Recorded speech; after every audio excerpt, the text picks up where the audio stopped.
Hello viewers, welcome back to Silver Chemistry. तो आ गए हैं पार्ट 3 के साथ of the chapter absorption by roots, जो हम पढ़ रहे थे from class 10th ICSE board, that is of biology.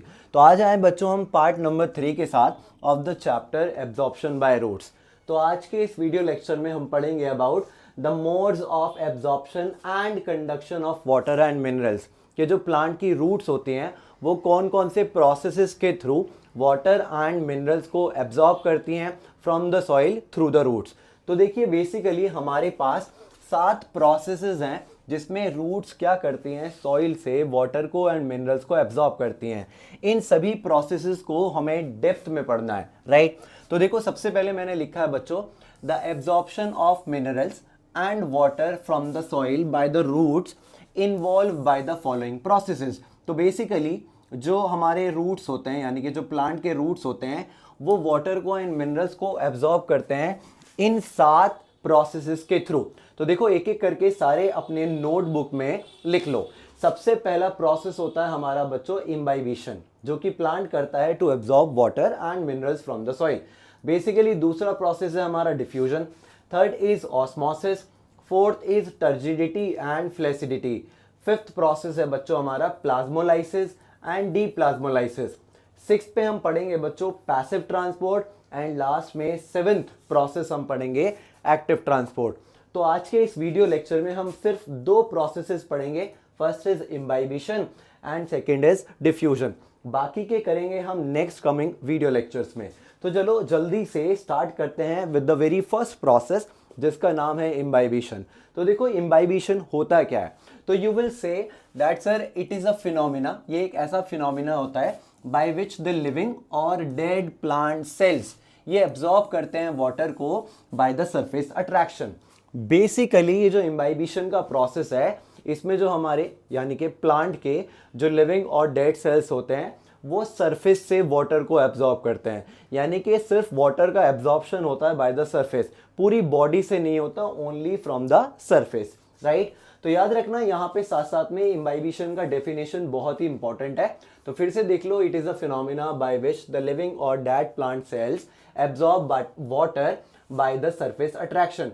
यहाँ पे ये जो सरफेस अट्रैक्शन है बच्चों, ये हमारा कीवर्ड है, राइट। तो इसको अच्छे से देख लेना। अब देखो याद रखना, जब इम्बाइबिशन का प्रोसेस हो रहा होता है तो जो लिक्विड होता है विच इज इम्बाइब्ड, जो इम्बाइब्ड होता है उसको हम बोलते हैं एज इम्बाइबेट, यानी कि the liquid which is imbibed is called as इम्बाइबेट।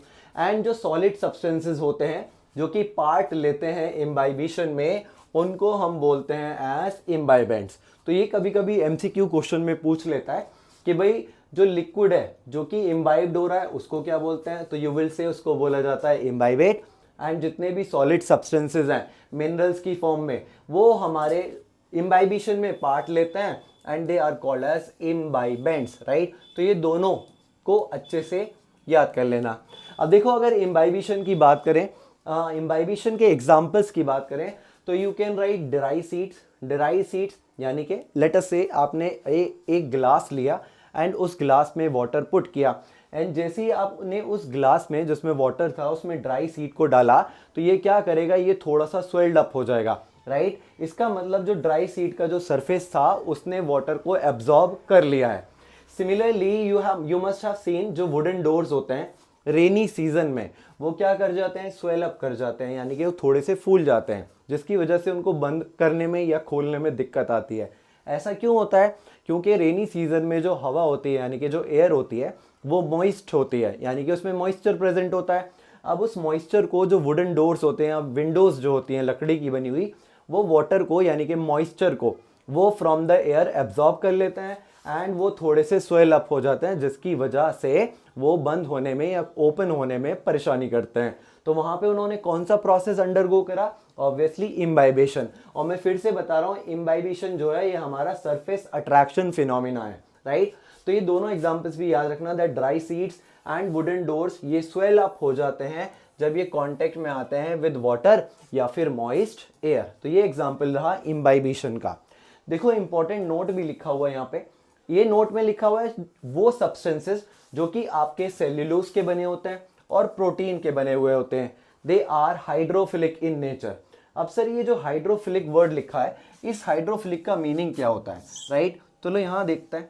देखो यहाँ पे हाइड्रो का मीनिंग होता है वाटर, हाइड्रो का मीनिंग होता है यहाँ पे वाटर, एंड फिलिक का मीनिंग होता है लविंग या फिर हैविंग एफिनिटी, यानी कि लविंग या फिर मैं लिख सकता हूँ एफिनिटी, मीनिंग ऐसे सब्सटेंसेस बच्चों जो सेल्यूलोज के बने होते हैं या प्रोटीन के बने हुए होते हैं, उनको वाटर के प्रति लगाव होता है, यानी कि वाटर के प्रति एफिनिटी होती है, तो वो वाटर को इजीली एब्जॉर्ब कर लेते हैं। और मोस्ट ऑफ द पार्ट्स जो होते हैं प्लांट के, वो सेल्यूलोज के बने होते हैं या प्रोटीन्स के बने हुए होते हैं, इसीलिए they are called as hydrophilic substances या फिर हाइड्रोफिलिक कंपाउंड्स। ये याद रखना है आपको क्या, कि जितने भी सब्सटेंसेस हैं जो सेल्यूलोज के बने हुए हैं या फिर प्रोटीन के बने हुए हैं, they are hydrophilic in nature, right? तो ये एक इंपॉर्टेंट बात थी। चलो आगे बढ़ते हैं। नेक्स्ट में अब यहाँ पे क्वेश्चन दे रखा है बच्चों, क्वेश्चन में कह रहा है right some significance, significance in the sense importance. किसकी इंपॉर्टेंस लिखनी है? इम्बाइबिशन की, मीनिंग ये जो इम्बाइबिशन का प्रोसेस हो रहा था, इसकी क्या क्या सिग्निफिकेंस है। तो देखो ये 4 सिग्निफिकेंस मैंने लिख रखे हैं यहाँ पे। सबसे पहले याद रखना बच्चों, ये जो इम्बाइबिशन है, यानी कि इम्बाइबिशन ऑफ वाटर, जब ये सीड्स के द्वारा होता है तो ये हेल्प करता है उन सीड्स को to germinate by breaking the seed coat, यानी कि इम्बाइबिशन डायरेक्टली या indirectly helps the seed to germinate, जिसकी हेल्प से वो क्या करते हैं? ब्रेक करते हैं अपना सीड कोड, राइट? तो this is the very first significance of imbibition. Second की बात करें तो लिखोगे it helps in the absorption of water by the roots of a plant in the initial stage. जब प्लांट अपनी इनिशियल स्टेज में होता है तो ये इम्बाइबिशन का प्रोसेस है, हेल्प करता है प्लांट को to absorb water by the roots, right? Similarly अगर थर्ड पॉइंट की बात करें तो you will say that it helps in the movement of water cell from cell to cell in the plant body. Plant की cell body में cell से लेके एक सेल से लेके दूसरे सेल तक जो वाटर का मूवमेंट कराता है, वो भी कौन कराता है? That process is called as imbibition, यानी कि इम्बाइबिशन हेल्प करता है in the movement of water from cell to cell in the plant body. तो ये रहा थर्ड इंपॉर्टेंस। फोर्थ की बात करें तो you will write that imbibition pressure, ये हेल्प करता है in the ascent of sap. And ascent of sap क्या होता है बच्चों? The upward movement of water and dissolve minerals from roots to the leaves. तो ये 4 पॉइंट यानी कि 4 सिग्निफिकेंस इम्बाइबिशन की अच्छे से लर्न कर लेना, राइट? चलो आगे बढ़ते हैं। नेक्स्ट आ गया बच्चों हमारा सेकंड प्रोसेस, जिसको हम बोलेंगे एज डिफ्यूजन। अब देखो डिफ्यूजन होता क्या है, तो you will see the free movement, ये फ्री मूवमेंट है किसका? Molecules of various substances. अब चाहे वो सब्सटेंस सॉलिड हो, चाहे वो लिक्विड हो, चाहे वो गैस हो, तो ये फ्री मूवमेंट है किसका? मॉलिक्यूल्स का ऑफ वेरियस सब्सटेंसेस, जैसे कि सॉलिड, लिक्विड एंड गैस। कहां से? From the region of higher concentration, यानी कि जहां उनकी मात्रा अधिक है, from the region of higher concentration to the region of lower concentration, यानी कि जहां उनकी मात्रा यानी कि अमाउंट कम है। When the two are in direct contact, देखो यहाँ पे ये कीवर्ड लिखा हुआ है, याद रखना डिफ्यूजन का प्रोसेस कराना चाहते हो तो द टू यानी कि जो भी वो दो चीजें हैं वो डायरेक्ट कॉन्टेक्ट में होनी चाहिए। चलो इसको एक एग्जाम्पल की हेल्प से समझते हैं। लेट अस से मेरे पास एक कंटेनर है, एक मैं कंटेनर लेता हूँ, this is my container, right? इस कंटेनर के अंदर मैंने क्या करा बच्चों? मैंने फिल करा वाटर, राइट? मैं फिल कर देता हूँ वाटर, राइट? ये रहा हमारा वाटर, ये रहा हमारा वाटर। और इस कंटेनर के अंदर जिसमें हमारा वाटर था, मैंने यहाँ पर रख दिया बच्चों एक piece of potassium permanganate. This is my potassium permanganate. क्या आपको पता है पोटेशियम परमैंगनेट का फॉर्मूला क्या होता है? तो पोटेशियम परमैंगनेट का फॉर्मूला होता है बच्चों, यहाँ लिख देता हूँ, दैट इज KMnO4। तो ये आ गया हमारा पोटेशियम परमैंगनेट का फॉर्मूला KMnO4। और याद रखना ये जो KMnO4 होता है बच्चों, ये हमारा पर्पल कलर का कंपाउंड होता है, राइट? अब जैसे ही आपने इस कंटेनर में जिसमें वाटर था, इसमें आपने ऐड करा ये पोटेशियम परमैंगनेट, तो ये पोटेशियम परमैंगनेट क्या करेगा बच्चों? धीरे धीरे it will start moving from the region of higher concentration, यहाँ जहाँ पे मेरा मार्कर चल रहा है यहाँ पे इसकी हायर कंसंट्रेशन है, एंड अभी ये वाटर में डिसॉल्व होना शुरू नहीं हुआ, यानी कि वाटर में इतने एरिया में इसका कंसंट्रेशन कम है। तो ये धीरे धीरे क्या करेगा बच्चों, अपने हायर कंसंट्रेशन से, यानी कि जहाँ इसका अमाउंट ज़्यादा है, ये मूव करना स्टार्ट करेगा to the area of lower concentration. And अगला जो कंटेनर बनेगा, यानी कि कुछ टाइम बाद आप देखोगे, यू विल सी कि यहाँ पे आपको ये जो सॉल्यूशन है थोड़ा सा पर्पलिश दिखेगा, यानी कि ये जो हमारा पोटेशियम परमैंगनेट था ये थोड़ा थोड़ा यहाँ मूव कर जाएगा, राइट। मतलब ये अपने हायर कंसंट्रेशन एरिया से मूव कर गया धीरे धीरे टू इट्स लोअर कंसंट्रेशन, मतलब to the area of lower concentration, right. अब थोड़ी देर बाद after 10 to 15 minutes you will observe कि जो हमारा वाटर है ये आपको थोड़ा सा कैसा दिखेगा, it will looks like purplish in colour, यानी कि अब हम कह सकते हैं कि जो पोटेशियम परमैंगनेट था ये पूरा का पूरा यूनिफॉर्मली डिस्ट्रीब्यूट हो गया है इन टू द वाटर।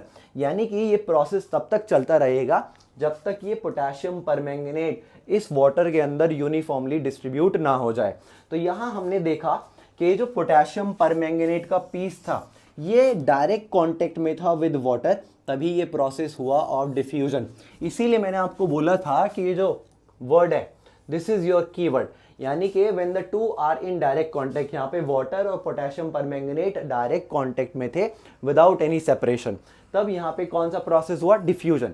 तो डिफ्यूजन का डेफिनेशन बहुत बार एग्जाम में आया हुआ है डायरेक्ट, तो इसको याद कर लेना, what do we mean by diffusion, right. चलो आगे बढ़ते हैं, नेक्स्ट देखते हैं बच्चों, हमें एक क्वेश्चन दे रखा है, that is write some importance of diffusion. Diffusion की कुछ इंपॉर्टेंस लिखनी है। सबसे पहला इंपॉर्टेंस दे रखा है कि जो लॉस ऑफ वाटर वेपर होता है थ्रू स्टोमेटा, और मैंने आपको पहले भी बताया था स्टोमेटा के बारे में, जरा कमेंट करके बताओ ये स्टोमेटा एक्चुअल में होते क्या है एंड इनका फंक्शन क्या होता है, राइट। लेकिन यहाँ पे हम बात कर रहे हैं जो लॉस ऑफ वाटर वेपर होता है थ्रू स्टोमेटा, वो टेक प्लेस करता है by the process which is called as diffusion. तो this is the first importance. Second importance की बात करें बच्चों, तो ये जो डिफ्यूजन है ये हेल्प करता है in the exchange of gases, कब, during the process of respiration and photosynthesis diffusion take place. तो देखो ये सेकेंड इंपॉर्टेंस है, यानी कि in the exchange of gases during respiration and photosynthesis diffusion take place.